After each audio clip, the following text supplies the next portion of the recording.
Yo, what's up, everybody? This is No Nonsense News. I'm Ted. It's Monday, November 30th, 2020. So, in El Paso, the basically the mayor says recent COVID-19 spike due to fatigue. Many cases coming from shoppers at large retailers. Basically, what they're telling you is now with Thanksgiving over, they're going to use that as a super spreader event to keep you scared like they already have.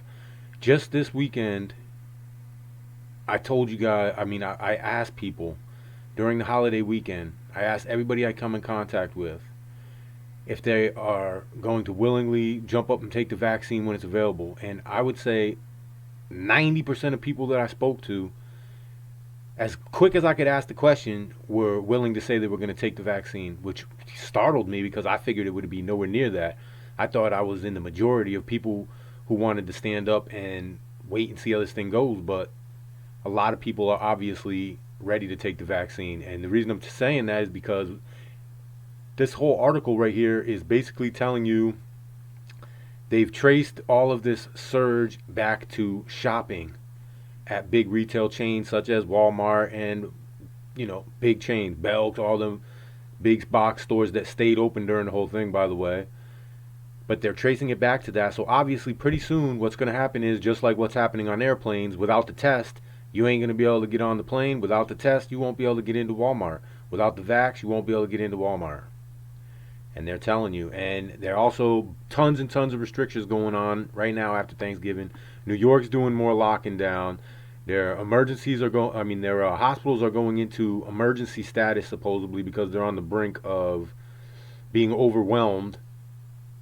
So there's a lot of fear out there, and still, like I was going to tell you guys earlier, but I started stumbling over my words. I did the math this weekend, and the mortality rate, no matter how old you are, I'm saying this is how many people have it. This is how many people have died.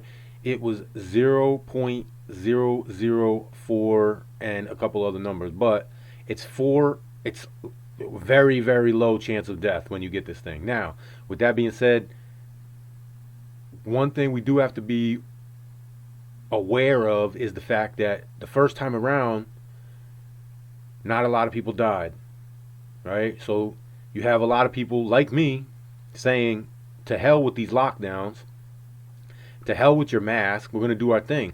But now our guard is down. So let's say this thing mutates and now a lot of people have their guard down and the deaths start to pile up. That's something we have to be aware of. And if that happens, I'm willing to come out here and tell you I was dead wrong. But as of right now, I'm really not afraid of it. And I'm afraid of the fact of how hard they're pushing the fear. And anyway, I tell you guys all the time, see, U.S. stocks, S&P 500 downs after rallying to the best November ever.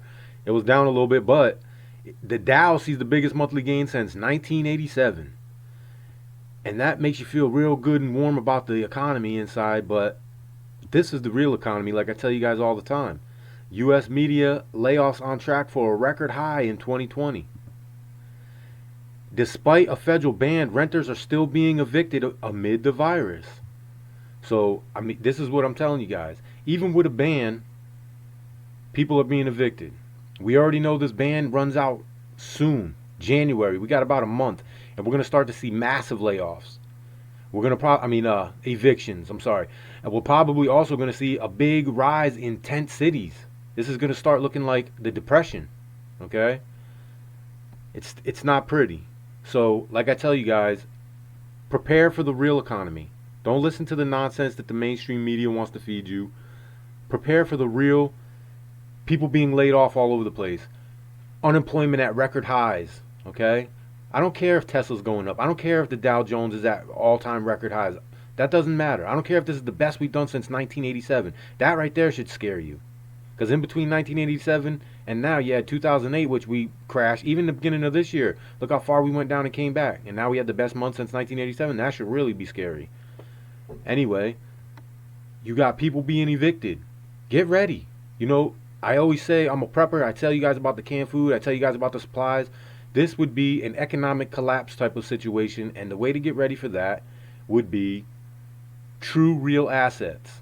Go out, find out whatever it is you believe in. There are some cryptos out there that are true real assets. You could take them off of the computer and put them on a piece of paper. You could put them into what's called a digital wallet so that nobody can have it. If you don't believe in that stuff, go to gold and silver, precious metals. That's how you prepare for economic collapse. If you've got money enough, go out, get yourself some land. That's another true real asset that you hold that'll maintain its value over the long term.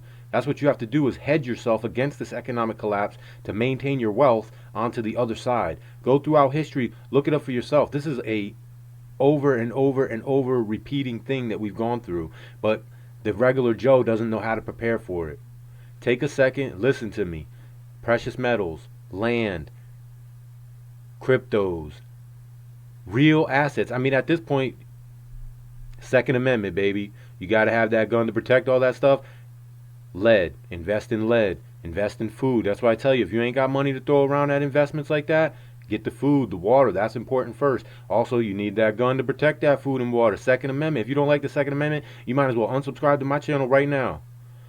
Anyway, guys, I'm out of here for the night. Check you out tomorrow. Please let me get a thumbs up. Subscribe to me. Don't ever, ever, ever be scared. Be prepared. Go out, get ready. Fight to survive and fight another day. Alright, guys, I'll check you out tomorrow. Take it easy.